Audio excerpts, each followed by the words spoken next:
Hello मेरे प्यारे साथियों, आप सभी लोगों का मेरे YouTube चैनल में एक बार फिर से बहुत बहुत स्वागत है। तो दोस्तों, जैसा कि आप सभी जानते हैं कि हमने इसके पहले वाले वीडियो में लोहे के बारे में जाना था। लोहे का परमाणु संख्या क्या होता है, लोहे का संकेत क्या होता है, लोहे का परमाणु द्रव्यमान क्या होता है, लोहे का इलेक्ट्रॉनिक विन्यास क्या होता है, और हमने ये भी जाना था कि पीरियोडिक टेबल में हमारा लोहा किस ब्लॉक में पाया जाता है, किस आवर्त में पाया जाता है, किस पीरियड में पाया जाता है। ठीक है, तो दोस्तों आज हम लोग इस वीडियो में पढ़ने वाले हैं जिंक के बारे में। किसके बारे में पढ़ने वाले हैं? जिंक के बारे में। जैसे हमने लोहे का निष्कर्षण किया था, ठीक उसी प्रकार हम लोग जिंक के बारे में भी जान के जिंक का निष्कर्षण करेंगे।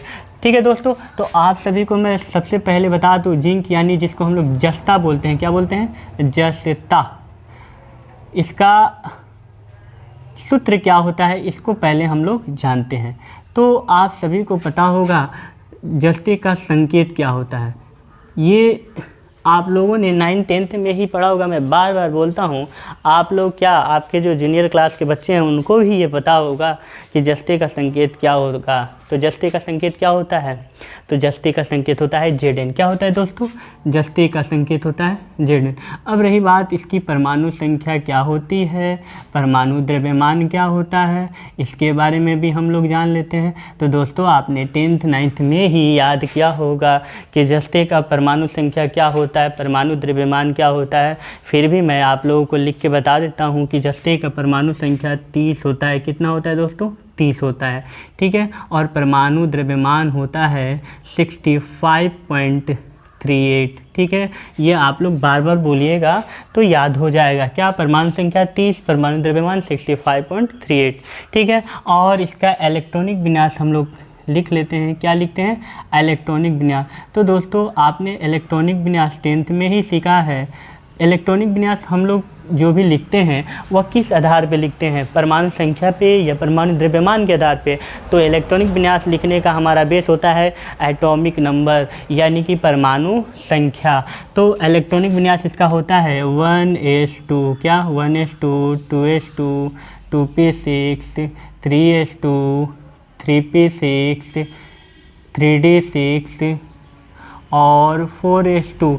ये होता है आपके जस्ते का इलेक्ट्रॉनिक विन्यास। इसको अगर हम ऐड कर लेते हैं, जोड़ लेते हैं, तो देखिए 30 आएगा। 2 2 4 6 10 2 12 6 18 6 24, सॉरी 3d6 नहीं होता है, 3d10 होता है। क्या होता है? 3d10। मैंने लोहे का लिख दिया था, ठीक है, गलती से। 3d10, 2 2 4 6 10 2 12 6 18 10 28 और 2 30 होता है इसका परमाणु संख्या। उसी आधार पे हम लोग इसका इलेक्ट्रॉनिक विन्यास लिखते हैं। तो हमने ये जान लिया जस्ते का संकेत Zn, परमाणु संख्या 30, परमाणु द्रव्यमान 65.38 और इलेक्ट्रॉनिक विन्यास आपके बोर्ड पे दिख रहा है। अब हम ये जानते हैं कि ये भाई साहब यानी कि जस्ते भाई साहब यानी कि जस्ता जो है, जिंक जो है, हमारे पीरियोडिक टेबल में ये कहाँ पे विद्यमान है, कहाँ पे पाया जाता है। तो मैं आप लोगों को बता दूँ कि हमारे पीरियोडिक टेबल में कितने ब्लॉक हैं। तो दोस्तों, हमारे पीरियोडिक टेबल में 4 ब्लॉक हैं।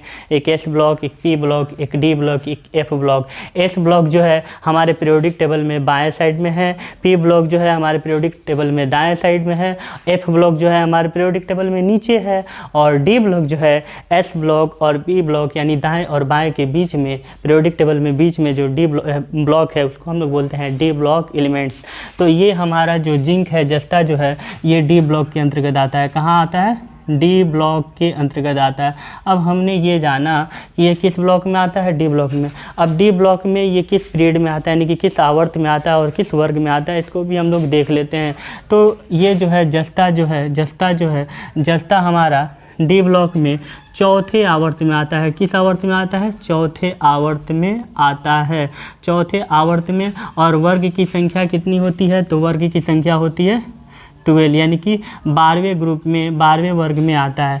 तो हमने जस्ते के बारे में जाना कि जस्ता जो है डी ब्लॉक में मिलता है, डी ब्लॉक में चौथे पीरियड में, यानी कि चौथे आवर्त में मिलेगा, और ग्रुप संख्या उसका क्या होगा? 12, यानी कि 12 वर्ग में चौथे आवर्त में डी ब्लॉक में खोजिएगा तो जो मिलेगा उसको हम क्या कहेंगे? जस्ता कहेंगे। ठीक है दोस्तों, तो ये बेसिक बात थी जस्ते के बारे में। और जस्ता के बारे में भी मैं आप लोगों को बता दूँ, जिस प्रकार लोहा जो है स्वतंत्र अवस्था में नहीं पाया जाता था, यानी कि फ्री स्टेट में नहीं पाया जाता था, हमेशा कॉम्बाइंड स्टेट में पाया जाता था। इसका मतलब कि वो हमेशा किसी ना किसी के साथ ही रहता था लोहा। ठीक उसी प्रकार जस्ता भी जो है फ्री स्टेट में नहीं पाया जाता है, कंबाइंड स्टेट में पाया जाता है। यानी कि जस्ता भी अकेले नहीं होता है, जस्ता भी किसी के साथ जुड़ा रहता है, यानी कि जस्ता हमेशा संयुक्त अवस्था में पाया जाता है। अब रही बात कि जस्ते का निष्कर्षण यानी कि जस्ता प्राप्त करने के लिए हमको कुछ और के बारे में जानना है, तो मैं मेन और के बारे में नहीं, कुछ मुख्य अयस्क के बारे में मैं आप लोगों को बता देता हूँ। इसका मेन और यानी कहने का मतलब कि मुख्य अयस्क, जैसे हमने लोहे का जाना था उसी प्रकार हम लोग इसके भी कुछ मुख्य अयस्क के बारे में जान लेते हैं। तो इसका सबसे मेन ओर्स जो है, मेन अयस्क जो है वह है आपका जिंक ब्लेंड। क्या है? Zinc blende. ठीक है, जिंक ब्लेंड को हम लोग दोस्तों, इसका सूत्र होता है ZnH। इसको हम लोग जिंक सल्फाइड भी बोलते हैं। और इसका एक और है जिसको हम लोग बोलते हैं कैलेमाइन। कैलेमाइन से पहले मैं आप लोगों को बता दूं, एक होता है जिंकाइट। क्या होता है? जिंकाइट। इसको हम लोग जिंक ऑक्साइड भी बोलते हैं, इसका ये सूत्र है। और एक होता है आपका केलेमाइन। क्या होता है? केलेमाइन। केलेमाइन का होता है ZnCO3। ठीक है, तो ये कुछ इसके मुख्य अयस्क हैं। किसके? जस्ता के। तो जस्ता के ये मुख्य अयस्क आप लोग याद कर लीजिएगा। उसका सूत्र भी आप लोगों को, उसका फार्मूला भी याद होना चाहिए। जिंक ब्लेंड यानी जिंक सल्फाइड का सूत्र क्या होता है? ZnS होता है। जिंकाइट का सूत्र क्या होता है? तो ZnO यानी कि जिंक ऑक्साइड इसको बोल सकते हैं। और कैलेमाइन का क्या होता है? ZnCO3। ठीक है, अब हम लोग जिंक ब्लेंड द्वारा जस्ते का निष्कर्षण करते हैं। आप लोग को मैं बता दूं कि जस्ते का ये जो है सल्फाइड अयस्क है, जस्ते का ये जो है ऑक्साइड अयस्क है, जस्ते का ये जो है कार्बोनेट अयस्क है, यानी कैलेमाइन जो है कार्बोनेट अयस्क का उदाहरण है। तो दोस्तों हम लोग जिंक ब्लेंड द्वारा जस्ता प्राप्त करने के बारे में हम लोग जानते हैं। जिस प्रकार हमने लोहे का निष्कर्षण हेमेटाइट के द्वारा किया, ठीक उसी प्रकार हम लोग जस्ते का निष्कर्षण जिंक ब्लेंड द्वारा करते हैं। आप लोग रेडी हो जाइए, तैयार होइए। आप लोग रेडी हैं तो उससे पहले आप लोग जस्ते का निष्कर्षण जानें, उससे पहले आप लोग इसको नोट कर लें। ठीक है, नोट कीजिए। अब मैं आप लोगों को जिंक ब्लेंड द्वारा यानी जिंक सल्फाइड द्वारा जस्ते का निष्कर्षण पढ़ाऊँगा। नोट कीजिए इसको। जिंक ब्लेंड यानी कि जस्ते का एक यह मुख्य अयस्क है, इसके द्वारा हम लोग जस्ते का निष्कर्षण करते हैं। ठीक है दोस्तों, तो जैसा कि आप सभी जानते हैं कि धातु कर्म में हम लोगों को 3 चरणों से होकर गुजरना पड़ता है। सबसे पहले अयस्क का सांद्रण करना है, उसके बाद उससे धातु प्राप्त करना है, और फिर जब धातु प्राप्त हो जाए तो उसमें जो इम्प्योरिटी होती है यानी कि अशुद्धता जो होती है उसको दूर करना होता है, यानी कि धातु का शोधन करना होता है। तो ठीक है, मैं आप लोगों को जस्ते का निष्कर्षण बताता हूँ किसके द्वारा? जिंक ब्लेंड द्वारा। ठीक है ना, तो देखिए आप लोग, जिंक ब्लेंड का सूत्र क्या होता है? ZnS होता है। क्या होता है? ZnS। इसको हम लोग जिंक सल्फाइड भी बोलते हैं। तो सबसे पहले आप क्या करेंगे, आपको जिससे धातु प्राप्त करना है उसका एक अयस्क लेंगे। तो हमने यहाँ पे कौन से अयस्क का चयन किया है? तो दोस्तों हम लोगों ने यहाँ पे जिंक ब्लेंड का चयन किया है। तो सबसे पहले हम लोग जो अयस्क लेंगे उस अयस्क में कुछ अशुद्धियाँ होंगी, यानी कि इम्प्यूरिटी होंगे। तो यह जो अयस्क है वह कैसा अयस्क है? अशुद्ध अयस्क है। कैसा अयस्क है? अशुद्ध अयस्क।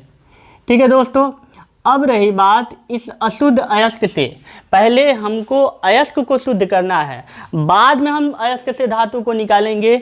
सबसे पहले हमको अयस्क को शुद्ध करना होता है, और अयस्क को शुद्ध करने के लिए हमको क्या करना पड़ता है?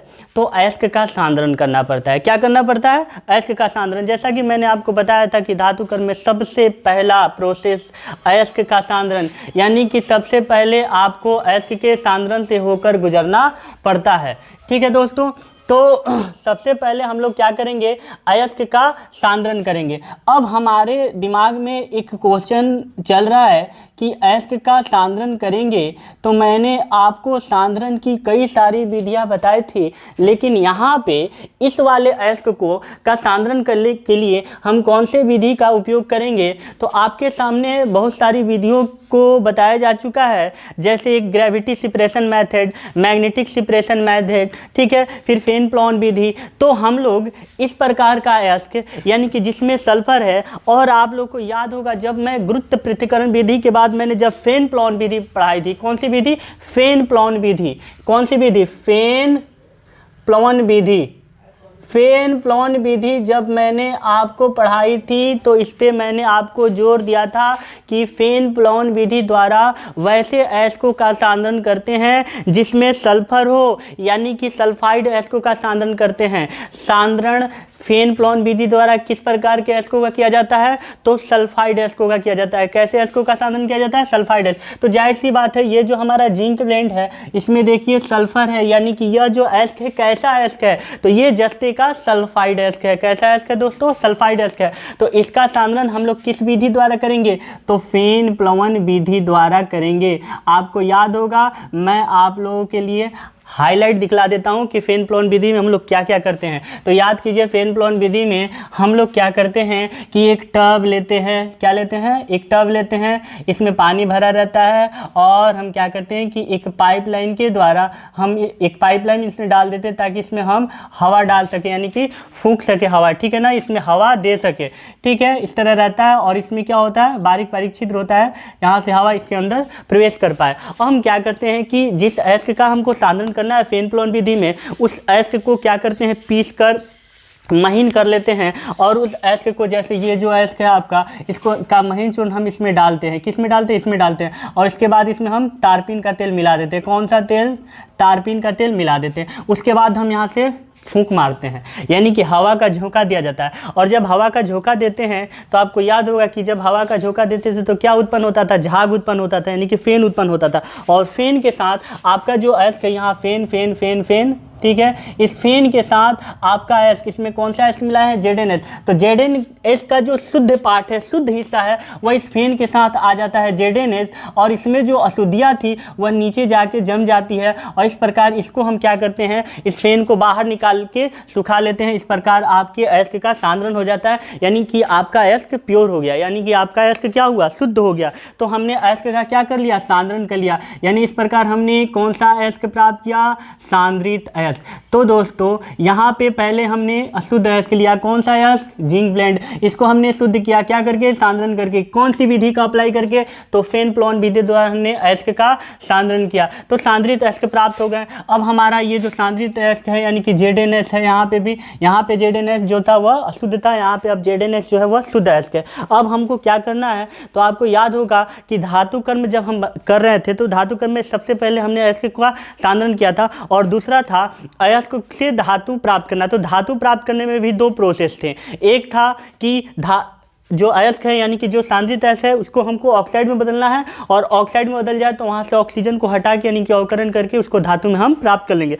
तो हमको क्या करना पड़ता है? सांद्रित अयस्क को ऑक्साइड में बदलना होता है, यानी कि यहाँ से हमको इसको कहाँ बदलना है? ZnO में बदलना है। यहाँ जिंक का सल्फाइड है, इसको हमको कहाँ बदलना होता है? जिंक के ऑक्साइड में बदलना होता है। तो आप ही बताइए, ऑक्साइड में बदलने के लिए दो विधियाँ थी। मैंने आप लोगों को बताया था, एक जारन बताया था और एक निस्तापन बताया था, ठीक है। निस्तापन इसको इंग्लिश में बोलते हैं कैल्सिनेशन, इसको इंग्लिश में बोलते हैं रोस्टिंग, इसको भर्जन भी बोला जाता है। तो जारन कब करते हैं? जब वायु की उपस्थिति हो। जारन और निस्तापन दोनों गर्म करने की प्रक्रिया है। किसको? सांद्रित अयस्क को। तो जारन कब करते हैं दोस्तों? तो जारन हम वायु की उपस्थिति में करते हैं, और निस्तापन यानी कि वायु की अनुपस्थिति में। तो यहाँ पे देखिए, ये जो अयस्क है, ये जो सांद्रित अयस्क है ZnS है, इसमें ZnO में बदलना है। तो यहाँ क्या ऑक्सीजन है? नहीं है ऑक्सीजन। तो यहाँ पे हमको ये सल्फर को हटा के ऑक्सीजन लाना है। तो ZnS को हटा के, उसमें से जो S है उसको हटा के उनको ऑक्सीजन लाना है। तो यहाँ पे ऑक्सीजन की उपस्थिति चाहिए। ऑक्सीजन की अनुपस्थिति में हम नहीं गर्म करेंगे, ऑक्सीजन की उपस्थिति में गर्म करेंगे, तब ZnS कहाँ बदलेगा? ZnO में, ठीक है, ऑक्सीजन की उपस्थिति में। तो हम क्या करेंगे? तो सिंपल सी बात है कि हम जारन करेंगे, निस्तापन नहीं करेंगे। तो जब जारन करेंगे तो कहाँ बदल जाएगा? ZnO में बदल जाएगा, ठीक है। यानी कि आपका जरित अयस्क मिल गया, जरित अयस्क। जारन के फलस्वरूप जरित अयस्क, सांद्रण के फलस्वरूप सांद्रित अयस्क। तो हमने जारन किया, ZnO बदल लिया, यानी कि धातु को ऑक्साइड में बदल लिया। हमको तो अभी जस्ता प्राप्त करना, अभी जस्ता प्राप्त नहीं हुआ। तो अब हम जस्ता प्राप्त करने के लिए क्या करेंगे? तो ये जो हमारा प्राप्त हुआ जरित अयस्क, देखिए वो उसमें ऑक्सीजन है, तो इस ऑक्सीजन को हमको हटाना है। तो आप सभी को मैंने बताया था ऑक्सीजन को हटाना। ऑक्सीजन को हटाना क्या कहलाता है? अवकरण की ऑक्सीकरण। तो ऑक्सीजन को हटाना अवकरण कहलाता है। तो यहाँ पे हम अवकरण करेंगे, और अवकरण की भी कई सारी विधियां आपको बताई जा चुकी है, कार्बन अवकरण विधि, एल्युमिनियम थॉर्मिक विधि, ठीक है। तो हम यहाँ पे अवकरण करेंगे। क्या करेंगे? अवकरण, ठीक है। और अवकरण हम करते हैं कार्बन के द्वारा, यहाँ पे किसके द्वारा करते हैं, कार्बन के द्वारा हम अवकरण करते हैं। तो ये हमारा ऑक्सीजन हट जाता है, ऑक्सीजन को हटाना ही अवकरण कहलाता है, रिडक्शन कहलाता है। तो हम अवकरण करेंगे तो हमारा Zn प्राप्त होगा, जो कि हमको प्राप्त करना था जस्ते का निष्कर्षण। लेकिन आप यहाँ पे समाप्त नहीं होता है हमारा जस्ते का निष्कर्षण, यहाँ पे जो आपका जस्ता प्राप्त होता है वह जस्ता 95 to 97% ही प्योर होता है, यानी कि इसमें अभी कुछ अशुद्धियाँ बच जाती है। तो जस्ता तो प्राप्त हो गया, लेकिन कैसा जस्ता है, तो अशुद्ध जस्ता है। तो जब अशुद्ध जस्ता है दोस्तों, तो इसको हमको प्योर करना है। तो प्योर करने के लिए हम क्या करेंगे, शोधन करेंगे, रिफाइनिंग करेंगे। याद होगा आप लोगों को धातु कर्म की सबसे आखिरी विधि क्या है, धातु का शोधन। तो धातु के शोधन की भी कई सारी विधियाँ थी, आसवन था, द्रावगलन था, ठीक है, बहुत सारी विधियाँ थी। लेकिन यहाँ पे हम जो शोधन है, यानी कि यहाँ पे जो हम शोधन करेंगे, वहाँ शोधन के लिए यानी कि यहाँ पे अशुद्ध जिंक है, अशुद्ध जिंक से हमको शुद्ध जिंक करना है। तो कौन सा विधि हम अपनाएंगे, तो मैं आप लोगों को पहले एक बात और बता दूँ कि Zn जो है, Zn में जो अशुद्धियाँ होती है, Zn ये जो अशुद्ध Zn है, क्या है, अशुद्ध Zn है। तो इसमें क्या होगा, शुद्ध Zn होगा, क्या होगा, शुद्ध Zn होगा, और इसमें क्या होंगी, अशुद्धियाँ होंगी, ठीक है। तो मैं आप लोगों को बता दूं कि इसमें जो Zn होता है उसका क्वथनांक कम होता है, क्या होता है, क्वथनांक कम होता है, और इसमें जो अशुद्धियाँ होती है उसका क्वथनांक अधिक होता है। तो इसका हम फ़ायदा उठाते हैं, क्या करते हैं कि इस अशुद्ध जिंक को हम क्या करते हैं, एक मान लीजिए कि ये बर्तन है, इसमें हम अशुद्ध जिंक को रख दिए, ये Zn जो है क्या है, अशुद्ध है। अब इस अशुद्ध जिंक को हम क्या करेंगे, हीट करेंगे। अब हीट करेंगे तो आप सभी जानते हैं कि क्वथनांक किसका कम है इसमें, तो इसमें Zn का क्वथनांक कम है। तो Zn जो है वाष्पीकृत होगा, और Zn वाष्पीकृत होगा, वाष्प बनाएगा, इसको कहीं दूसरी जगह हम क्या कर लेंगे, एक बर्तन में एकत्रित कर लेंगे। तो यहाँ पे आपका जो Zn प्राप्त होगा वह Zn क्या होगा, शुद्ध होगा, और अशुद्धियाँ जो है पहले वाले ही रिटोट में रह जाएगी। क्यों, क्योंकि वह वाष्पीकृत नहीं हुई। क्यों नहीं वाष्पीकृत हुई, क्योंकि उसका क्वथनांक आपके शुद्ध Zn से अधिक था। तो ये जो विधि है, मैंने इस विधि के बारे में भी चर्चा किया था कि यह जो विधि है, यह विधि क्या कहलाती है, आसवन विधि कहलाती है। यानी कि यहाँ पे हम लोग आसवन विधि द्वारा अशुद्ध जिंक को शुद्ध जिंक में बदल लेंगे। तो दोस्तों करना क्या है, हमको जिंक ब्लेंड द्वारा जस्ता का निष्कर्षण में हमको क्या क्या करना पड़ेगा, तो आप लोग फिर से एक बार देखिए, समझिए। करना है आपको, सबसे पहले आप जो अयस्क लिए हैं, यानी कि जिंक ब्लेंड लिए हैं, वह अशुद्ध अयस्क है, उसका सांद्रण करेंगे। पहले तो उसमें जो मिट्टी के कण हैं, बालू के कंकड़ हैं, पत्थर हैं, ये सब है, उनको हम लोग हटा लेंगे। उसके बाद उसका जो सांद्रण करेंगे, सांद्रण की भी कई सारी विधियां हैं। तो सांद्रण इसलिए करते हैं ताकि ये जो आपका अशुद्ध अयस्क है, इसमें से जो अशुद्धियाँ वो निकल जाए, यानी कि ये अशुद्ध अयस्क शुद्ध अयस्क में बदल जाए, यानी कि सांद्रित अयस्क हो जाए। तो उसके लिए हम सांद्रण करेंगे। तो सांद्रण के लिए हम कौन से विधि को अपनाएंगे, तो सांद्रण के लिए फेन प्लोन विधि को अपनाएंगे। फेन प्लोन विधि को अपनाएंगे, क्यों अपनाएंगे, क्योंकि यह विधि केवल सल्फाइड अयस्कों के लिए प्रयुक्त होती है। और हमारा जो अयस्क है, कौन सा अयस्क है, जिंक ब्लेंड में ZnS, यानी कि इसमें सल्फर है, यानी कि यह क्या है, सल्फाइड अयस्क है। तो फेन प्लोन विधि द्वारा हम इसको शुद्ध अयस्क में बदल देंगे, यानी कि इस प्रकार हमारा सांद्रित अयस्क प्राप्त हो जाएगा। फिर जिंक सल्फाइड जो है, ये जो जिंक सल्फाइड है, ठीक है, जिंक सल्फाइड को हमको कहाँ बदलना है, जिंक ऑक्साइड में बदलना है। तो हम क्या करेंगे, जिंक सल्फाइड को जिंक ऑक्साइड में बदलने के लिए हम गर्म करेंगे। किसकी उपस्थिति में, तो ऑक्सीजन की उपस्थिति में हम इसको गर्म करेंगे। और जब गर्म करेंगे तो ZnO प्राप्त होगा और सल्फर डाइऑक्साइड गैस मुक्त होगा। इसको मैं बैलेंस कर देता हूँ। तो 2 यहाँ पे 3 2s2 ये बैलेंस हो गया। तो हमारा क्या प्राप्त हुआ, ZnO। यहाँ पे जिंक ऑक्साइड प्राप्त हुआ, किसकी उपस्थिति में, तो ऑक्सीजन की उपस्थिति में। सांद्रित अयस्क को ऑक्सीजन की उपस्थिति में गर्म करेंगे तो जिंक ऑक्साइड प्राप्त होगा, ठीक है ना। ये है जिंक ऑक्साइड। ये जिंक ऑक्साइड यानी कि ऑक्सीजन की उपस्थिति में गर्म करना, निस्तापन नहीं, क्या कहलाता है, जारण कहलाता है। यानी कि हम जरित करेंगे, गर्म करेंगे तो कौन सा अयस्क मिला, जरित अयस्क, यानी कि क्या मिला, धातु का ऑक्साइड मिला। कौन क्या चीज़, ZnO। अब ZnO मिला तो ZnO में से हमको क्या मिला, हटाना है, ऑक्सीजन हटाना है, तो कार्बन डाल देंगे। कार्बन डाल देंगे तो ये हमारा कार्बन जो ऑक्सीजन को लेके ले उड़ेगा और आपको क्या मुक्त कर देगा, Zn मुक्त कर देगा। यानी कि यहाँ पे ऑक्सीजन हटाया तो ये क्या हो गया, ये हुआ अवकरण, रिडक्शन। अब हमारा जो Zn बचा ये शुद्ध नहीं है, क्या है, अशुद्ध है। यानी कि ये हमारा Zn जो है अशुद्ध है, इसको हम आसवन विधि द्वारा शुद्ध कर लेंगे। इस प्रकार हमारा जस्ते धातु का निष्कर्षण हो जाएगा, किसके द्वारा, तो जिंक ब्लेंड द्वारा। तो दोस्तों इसका लैंग्वेज हम लोग लिख लेते हैं, देख लेते हैं, ठीक है उसको। तो दोस्तों जिंक ब्लेंड द्वारा जस्ते का निष्कर्षण, इसको हम लोग समझ लिए हैं। अब इसका हम लोग लैंग्वेज देखते हैं।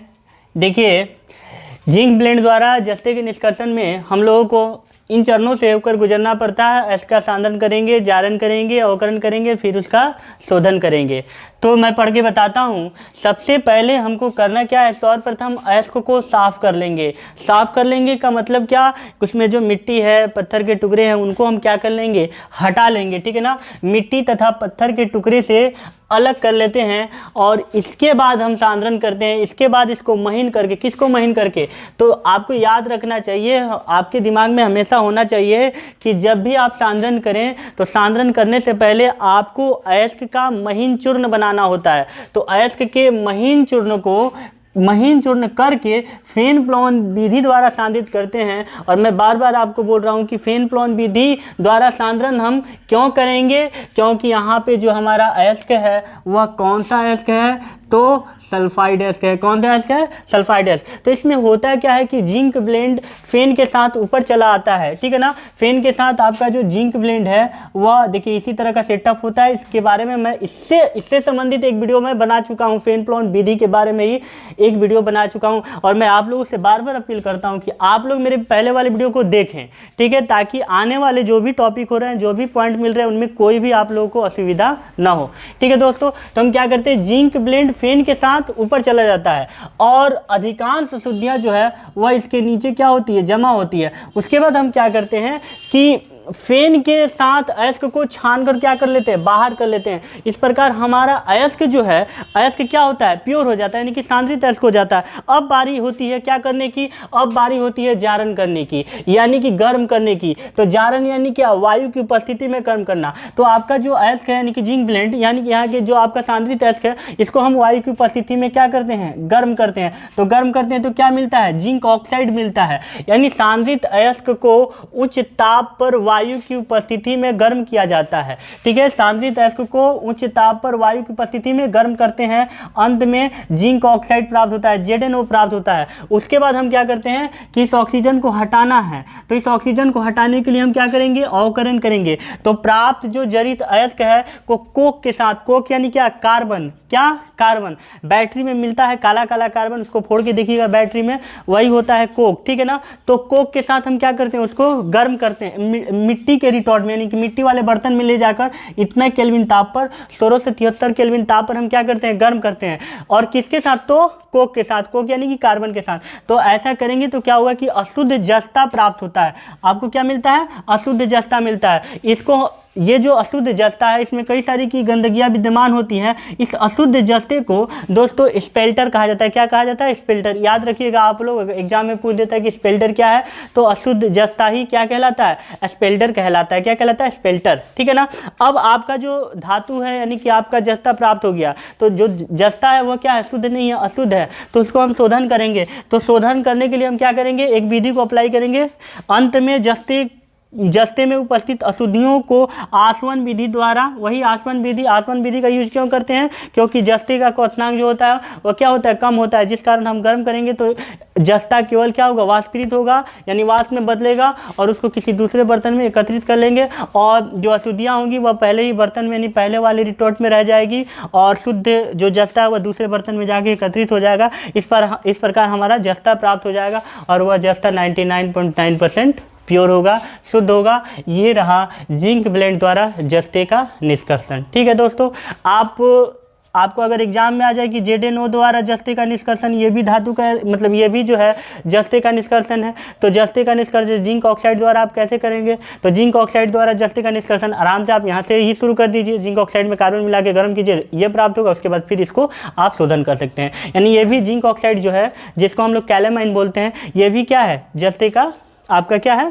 जस्ते का ये अयस्क है। ठीक है। अगर आपसे बोल दे कि ZnCO3 यानी जिंक कार्बोनेट, इसके द्वारा आप जस्ते का निष्कर्षण करें, तो इसके द्वारा भी आप जस्ते का निष्कर्षण आसानी से कर सकते हैं। कैसे करेंगे? तो आपने जो यहाँ पे जारन किया था, यहाँ पे आप जारन नहीं कीजिएगा, केवल इसी तरह गर्म कर दीजिएगा। केवल इसी तरह अगर ZnCO3 इसी तरह अगर हम गर्म कर देते हैं, यानी कि वायु की अनुपस्थिति में, तो वह क्या कहलाता है? निस्तापन कहलाता है। क्या कहलाता है? निस्तापन कहलाता है। और गर्म कर देंगे तो क्या मिलेगा? ZnO मिलेगा और CO2 उड़ जाएगा। ठीक है ना। आपको फिर जिंक ऑक्साइड मिल गया, फिर वहाँ से फिर वही चरण है, फिर आप जस्ता प्राप्त कर लीजिएगा। यानी कि किसी भी तरीके से कोई भी अयस्क, जो मैंने आपको पहले बताया जस्ते का जो अयस्क है मेन ओर्स है, उसके बारे में मैंने बताया। तो एक का निष्कर्षण यानी कि जिंक ब्लेंड द्वारा, मैंने इसलिए बताया क्योंकि ये काफ़ी इंपॉर्टेंट है, बहुत इंपॉर्टेंट है, इसलिए मैंने जिंक ब्लेंड का एक्सप्लेनेशन किया। और जिंक ऑक्साइड, जिंक कार्बोनेट द्वारा जस्ते का निष्कर्षण के लिए मैंने हिंट्स दे दिया। आप लोग आराम से अपने घर पे कर सकते हैं। ठीक है। और आज के लिए इतना ही। मैं आप लोगों से फिर कहना चाहूँगा कि अगर मेरे चैनल पे नए हैं तो मेरे चैनल को सब्सक्राइब करें, और मेरा वीडियो अच्छा लग रहा है तो कमेंट बॉक्स खाली रह जाता है, आप लोग कमेंट करें, लाइक करें, और ज़्यादा से ज़्यादा अपने दोस्तों के व्हाट्सएप ग्रुप में मेरे चैनल को शेयर करें। और आपका सब्सक्राइब ही मुझे मनोबल देता है। और अगर आप मेरे चैनल को सब्सक्राइब करते हैं तो ऐसा लगता है कि आप लोग मेरे फैमिली के हिस्से बन गए हैं, परिवार के हिस्से बन गए। इसलिए आप लोग मेरे चैनल को ज़रूर सब्सक्राइब करें। आज के लिए इतना ही। धन्यवाद।